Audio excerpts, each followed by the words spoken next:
I think that most relationships, and I'll even be more specific, most relationships that involve connection and true love are typically hard.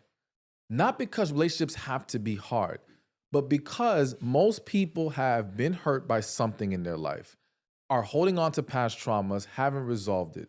Once they meet this individual that they feel so strongly about, it is scary. This is where things get difficult. It's the difficultness in how do I handle this? How do I manage this? You'll have people feel like they're losing themselves, but they're not losing themselves. Their true self is coming out. And it's the self that's been hiding behind that wall they've been using for quote unquote protection.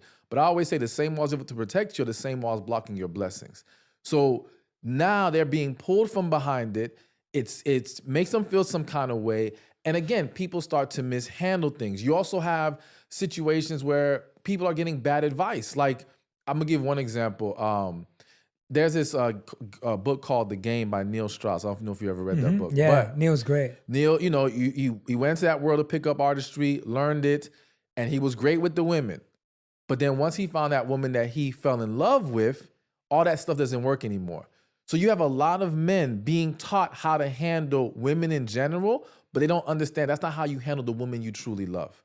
And so now again, you have individuals who, though they are truly in love with this person, they constantly mishandle it with bad guidance, with fear, and all these things. This is what makes it hard.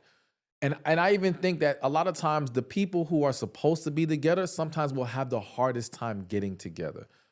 But I believe that once we're able to conquer that part of it and actually come together, it's not hard. Yes, it takes work. I believe we have to be conscious and mindful of how we treat our partners, how we show up, being willing to listen. But I think it's so much easier to do those things with someone you have a connection with and you're truly in love with. It's gonna always feel 10 times harder when you're in the wrong relationship. And I would argue the vast majority of people are in the wrong relationship. That's why they're seeing it be so difficult. And when you see this whole it's easy, typically it's easy because you have two people who are not digging deeper. They're trying to ride out that chemistry we talked about earlier for as long as possible, all right? So yeah, it seems like it's great, it's easy, no issues, but it doesn't really work like that because they're just not facing the reality of the situation.